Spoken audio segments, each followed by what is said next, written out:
Hi everyone, Monica Reinagel, the Nutrition Diva, here with your quick and dirty tips for eating well and feeling fabulous.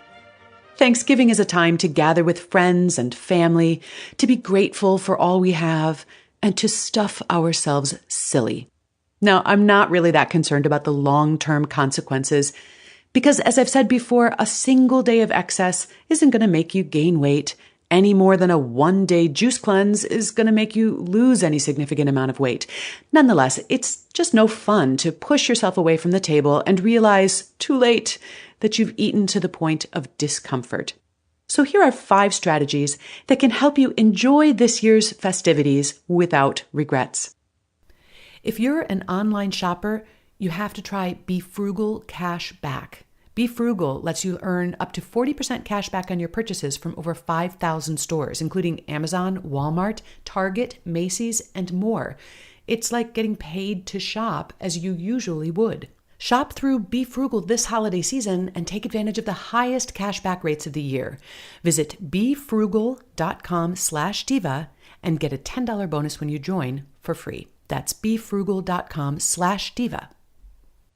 And now here's Thanksgiving tip number 1. Keep the appetizers light. The traditional Thanksgiving menu features a lot of heavy, rich dishes, lots of starches, creamy casseroles, and everything is just dripping with butter and gravy. It's not a light meal.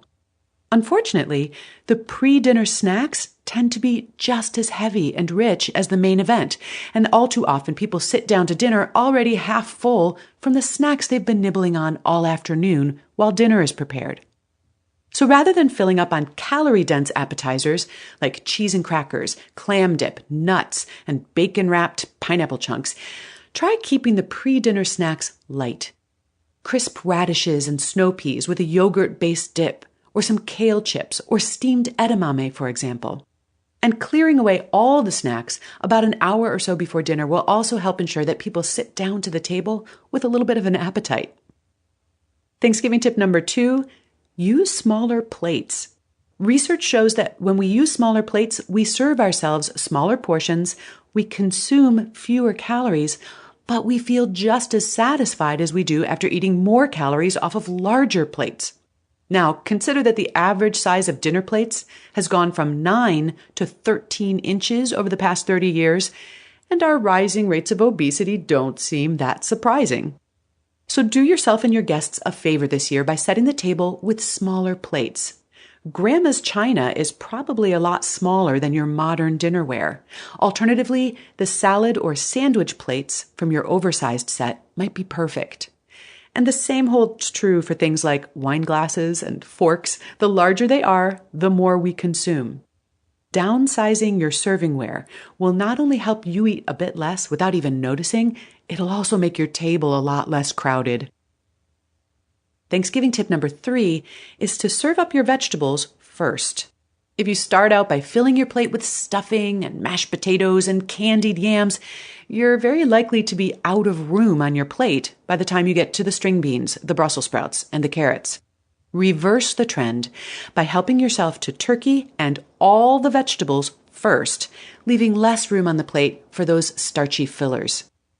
Now, if you are in charge of all or part of the menu this year, try to ensure that there are at least as many vegetables as starches, and resist the temptation to smother them all in cheese, cream of mushroom soup, and or fried onions. Some crisp and colorful vegetables just lightly steamed and topped with a bright squeeze of lemon juice or some fresh herbs provide a welcome contrast to all the other dense and heavy dishes. Some of my favorite vegetable sides for Thanksgiving include steamed carrots lightly glazed in ginger and just a bit of butter, or tender crisp green beans tossed with cilantro and garlic, or very lightly dressed coleslaw or pickled vegetables. I have 2 more tips for you, but first I want to just take a moment to thank our sponsor. Beachbody On Demand is an online fitness streaming service that gives you unlimited access to a wide variety of very effective, world-class workouts, all personalized to meet your needs.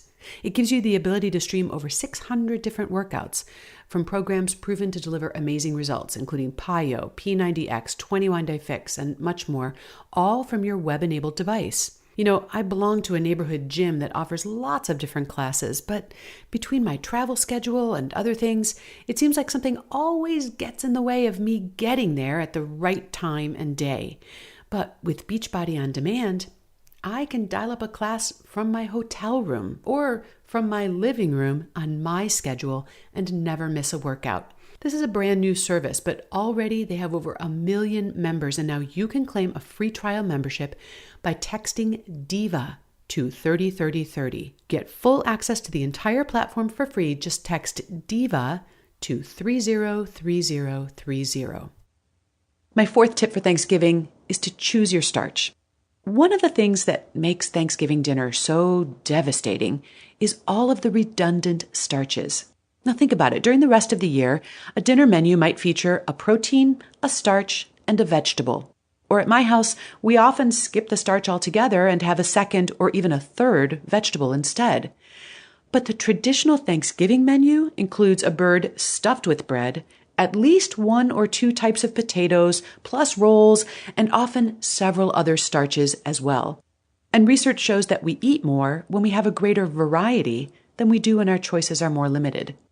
If you are cooking this year, consider reining in the madness just a bit. I know stuffing and potatoes might be non-negotiable, but would anyone really miss the rolls? Is it really necessary to serve mashed potatoes, roasted potatoes, and scalloped potatoes? And even if you have no control over the menu, you can also choose to eat only one of the many starch dishes this year instead of all of them. And that brings me to my fifth Thanksgiving tip, which is to remember that you don't have to sample everything. When we go to a restaurant, we don't feel we have to order every single thing on the menu just because the chef has prepared them. No, we choose our favorite item, and we feel no sense of loss or deprivation about that. But somehow, when faced with a Thanksgiving buffet of 20 different dishes, we feel duty-bound to sample every single one. By all means, marvel over the beautiful array of colors and aromas, and please compliment the chefs on the amazing spread they've prepared.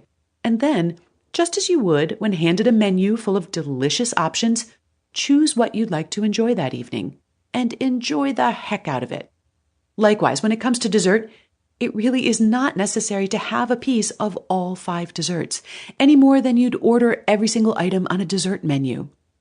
There's a sort of madness that sets in at Thanksgiving, as if this will be the last pumpkin pie we will ever see. But Thanksgiving actually comes every year, and the menu doesn't change all that much. Barring catastrophe, your life is likely to include many more pumpkin pies, all of which will taste very similar to the dozens of pumpkin pies you've had before.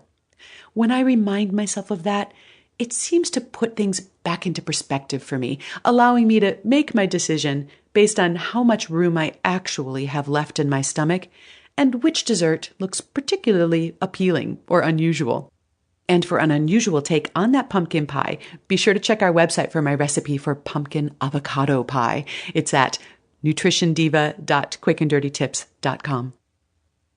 And now enjoy your holiday and remember to eat something good for me.